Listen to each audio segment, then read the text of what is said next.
Hi hello friends, ನಾನು ಅಡುಗೆ ಮನೆ ಸ್ವಾಗತ. ಇವತ್ತು ನಾನು ಮಾಡ್ತಿರೋದು ಬೆಂಡೆಕಾಯಿ ಪಲ್ಯ. ಒಂದು ಅರ್ಧ ಕೆಜಿ ಬೆಂಡೆಕಾಯಿ ತೊಗೊಂಡಿನಿ ರೀ. ಇದನ್ನು ತೊಳೆದು ಒರೆಸ್ಕೊಂಡು ತೊಗೊಂಡಿನಿ. ಫಸ್ಟ್ ಕಟ್ ಮಾಡ್ಕೊಂಬಿಡೋಣ್ರಿ ಇದನ್ನು.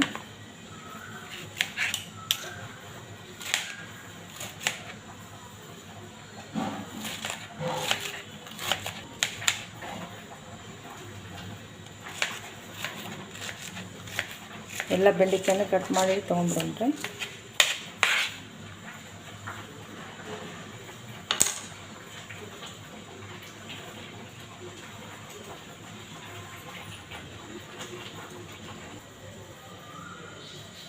ಎಲ್ಲ ಬೆಂಡೆಕಾಯಿ ಕಟ್ ಮಾಡಿ ತೊಗೊಂಡಿನಿ. ಇದನ್ನು ಹುರ್ಕೊಂಬಿಡೋಣ್ರಿ. 2 ರಿಂದ 3 ಸ್ಪೂನ್ ಎಣ್ಣೆ ಹಾಕೊಳತ್ತೀನಿ ರೀ.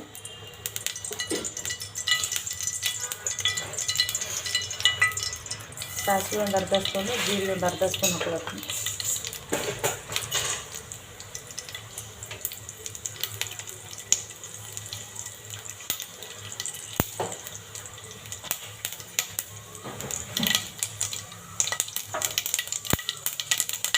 ಚಟಪಟ ಮಾಡ್ತಿದ್ರಿ ಉಳ್ಳಾಗಡ್ಡಿ ಹಾಕ್ತೀನಿ.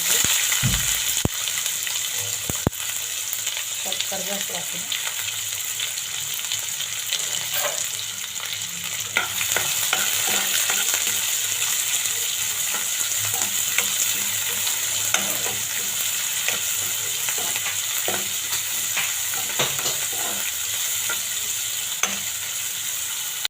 ಹಸಿಮೆಣಸಿನ್ಕಾಯಿ ಹಾಕೊಳತ್ತೇನೆ ರೀ. ಒಂದು 5-6 ಹಚ್ಕೊಂಡಿರಿ.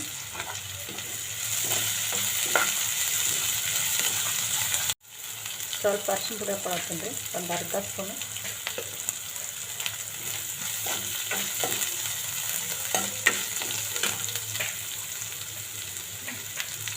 ಸ್ವಲ್ಪ ಬೆಂಡೆಕಾಯಿಗೆ ಎಷ್ಟು ಬೇಕಾಗ್ತೈತೆ ಅಷ್ಟು ಹಾಕೊಳತ್ತೀನಿ.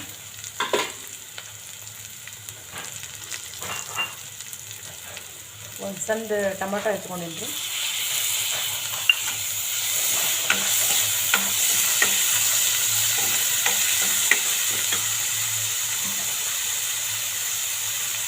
ಬೆಂಡೆಕಾಯನ್ನು ಹುರಿದಿಟ್ಕೊಂಡಿಲ್ರಿ, ಇದ್ರೊಳಗೆ ಹಾಕೊಂಡ್ಬಿಡೋಣ್ರಿ.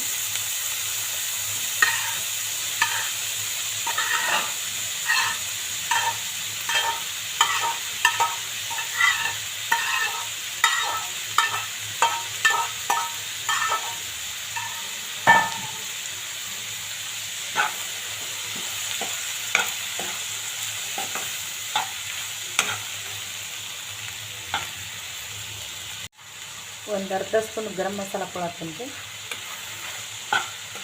ಮಸಾಲೆ ಹಾಕಿ ಒಂದು 2 ನಿಮಿಷ ಫ್ರೈ ಮಾಡ್ಕೊಂಡು ತೆಗೆದುಬಿಟ್ರೆ ಮುಗಿತ್ರಿ. ಪಲ್ಯ ರೆಡಿ ಆಗ್ತದೆ ಬೆಂಡೆಕಾಯಿ.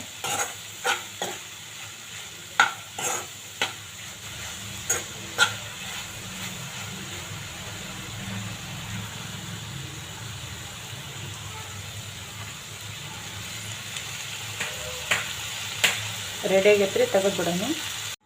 ಬೆಂಡೆಕಾಯಿ ಪಲ್ಯ ರೆಡಿ ಆಗೈತೆ ರೀ. ಲೈಕ್ ಮಾಡಿ, ಶೇರ್ ಮಾಡಿ, ಸಬ್ಸ್ಕ್ರೈಬ್ ಮಾಡಿ.